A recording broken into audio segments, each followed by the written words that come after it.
So do you think the stink drinker daredevil in your dream represents your relationship to Mark Rosewater? How do you know about that? Did I tell you? No, he did. And he demands a sacrifice.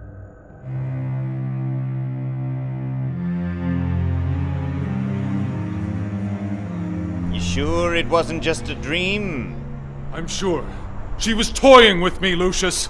My spies tell me Liliana hasn't left the Dark Realms since returning from Innistrad. Well, I guess she can be in two places at the same time, or maybe she was cloned by a shapeshifter. I don't get it, but it happened. Of course. Rosewater. Only he and his minions are powerful enough to alter the rule of legends. Where is he?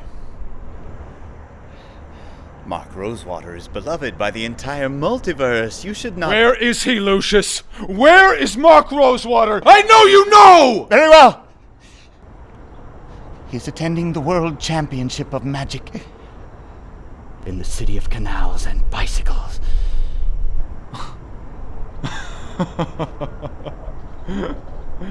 The city of canals and bicycles is a myth.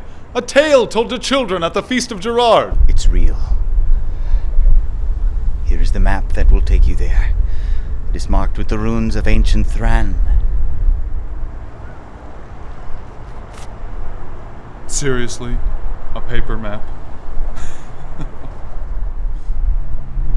Getting directions to Amsterdam. Begin walking. You're getting old, Lucius. Good luck!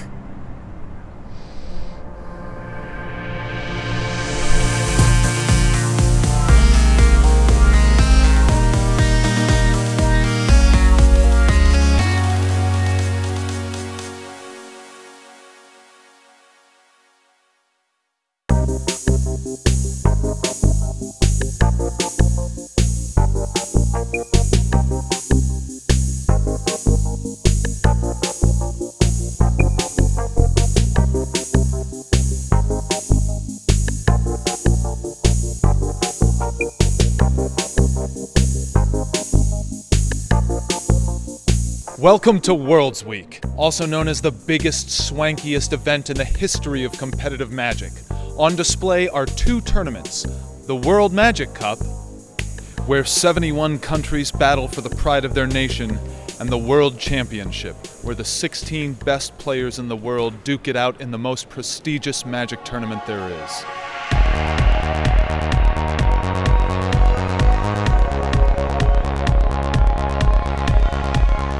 So Reed, you had 2 wins and 10 losses in this event last year, and obviously you're hoping to improve upon that this year. Has anything changed for you in the way you've approached or this event, or changed your attitude in any way? Yeah, for sure. One of my mistakes last year was I tried to get too clever. I tried to guess what each of my opponents was going to bring, to the modern portion of the event. This time, my focus has been to just choose solid, powerful decks, decide on them early, and then make sure that I personally can do a good job with them. You bounced back from a really tough performance at this event last year, and with an incredible performance all year long. I mean, are you riding high on that kind of confidence? Do you feel a level of confidence that's higher this year than last year, or would you say it's pretty even keel? All in all, it's even keel. I mean, there were points in the year when I was feeling great, feeling really hot, like I was unstoppable, but, being back here, there's certainly, of course, the memories of getting last place last year, but also I just know that I'm against 15 other world-class players. Everybody's going to be prepared. Everybody's going to, play their hardest against me. Nothing's going to be easy. But to put it simply, in this tournament, tomorrow morning I'm going to sit down in a draft pod with 8 fantastic players, and one of us is going to go 0-3.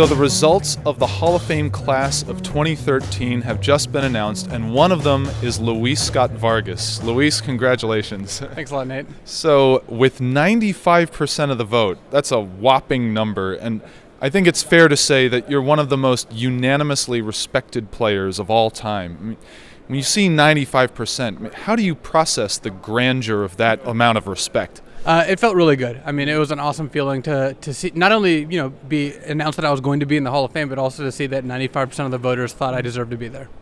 As one of the most unanimous selections for the Hall of Fame there's ever been, do you feel as though there comes a responsibility to set a good example for what a great Hall of Famer should look like? Yes, but I've also already thought that was there before I was even, thinking about the Hall of Fame. I think any Magic player who wants to be a professional should try to set a good example for other players. I mean, you're ambassadors of the game for everyone you even play against, everyone who watches you play in a feature match or listens to an interview. You really should do your best to make everyone see how awesome Magic is. You played in both this event and the World Magic Cup last year. This year, you're doing coverage, commentary in the booth. As exciting as that opportunity is it somewhat bittersweet to be watching from the monitors rather than playing at the tables yourself? Coverage is a ton of fun, and it's like a very exciting challenge. But yeah, it does feel a little bad to be like, man, I really wish I was out there playing right now, in the trenches, as it were.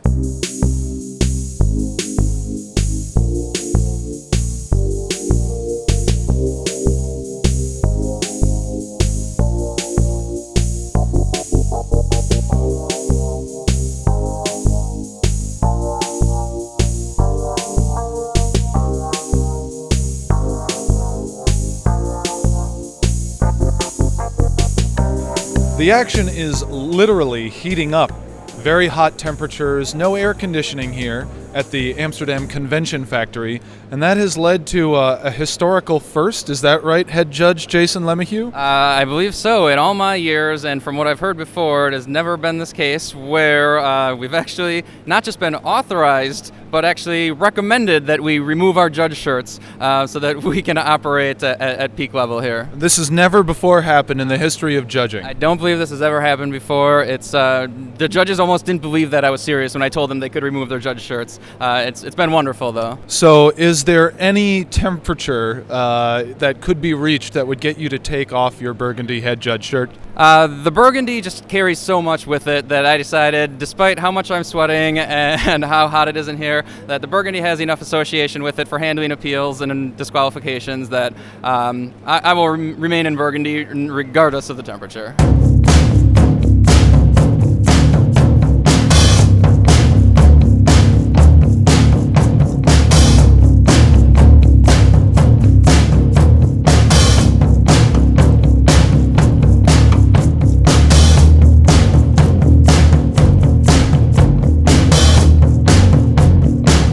Reed, you told me that coming here this week triggered the memories of finishing in last place last year, but now you've made the top 4 and will be playing to become the world champion on Sunday. I mean, did those memories stay with you as you won round after round these last 2 days? Yeah, absolutely. I really wanted to, redeem myself.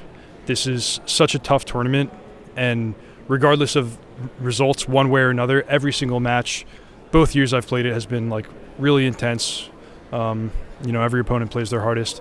I was remembering having such a hard time last year and, wanted to prove myself this year and stay focused.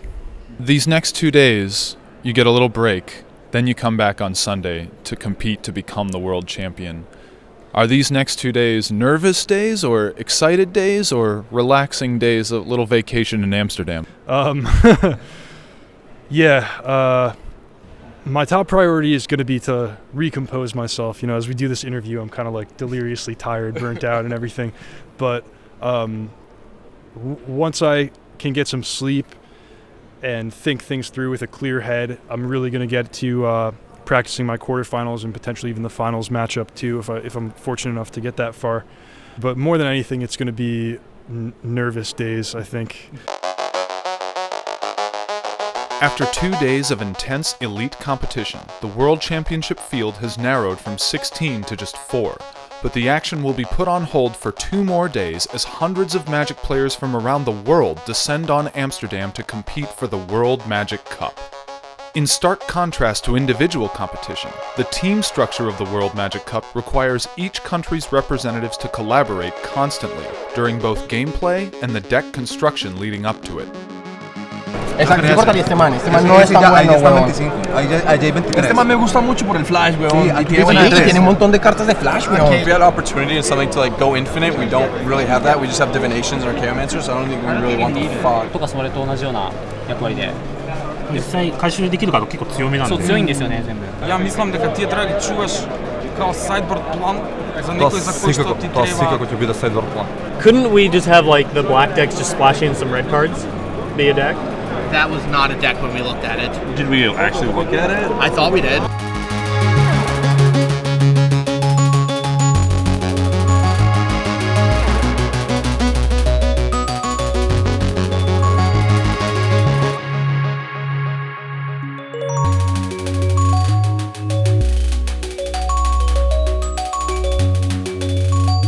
So Shahar, you spent the last 2 days working to make the top 4 of the World Championship. Yeah. Now you got to turn around and come and play here in the World Magic Cup with Team Israel for another 2 days. What is it like moving from one high-level event to the next? How are you juggling all of that? It's overwhelming, you know. I just wanted to get as much sleep as possible so I can rest. All right, now, Shahar, I'm going to put you on the spot in front of your teammates now. If you had to choose between winning the World Championship or the World Magic Cup as the captain of Team Israel, which would you choose? You can lie. What is that? You can lie, it's okay. I can lie? Yeah. All right, Team Israel.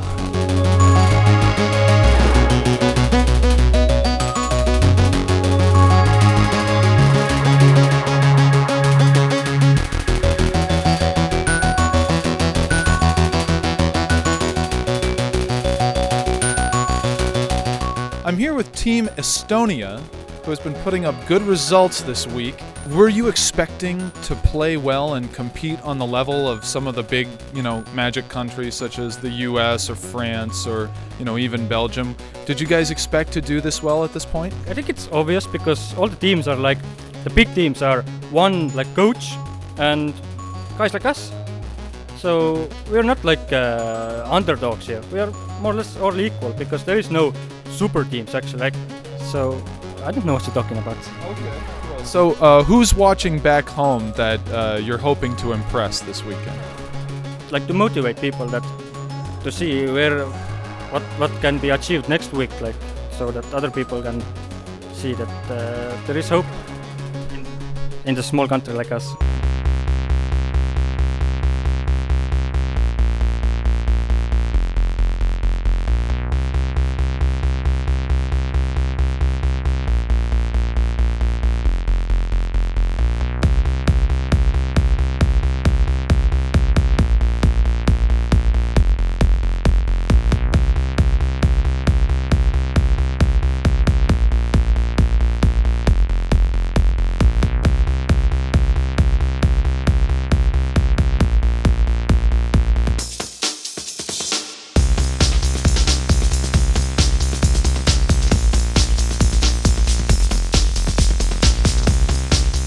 In the quarterfinals of the World Magic Cup, Hall of Famer Raphael Levy led his French compatriots past a star-studded Belgian team, thanks in part to the surprising strength of Levy's friendly yet deadly bear.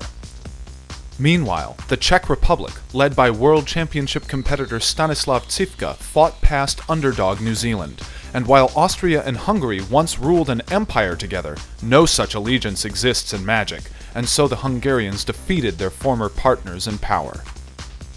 Though Team Estonia impressed their friends back home with a remarkable run, their dreams of winning the cup ended when Rauno Reidma died at the hands of the Blood Artist commanded by Ragnar Sigurdsson, who could scarcely believe that he and his fellow Icelanders had advanced.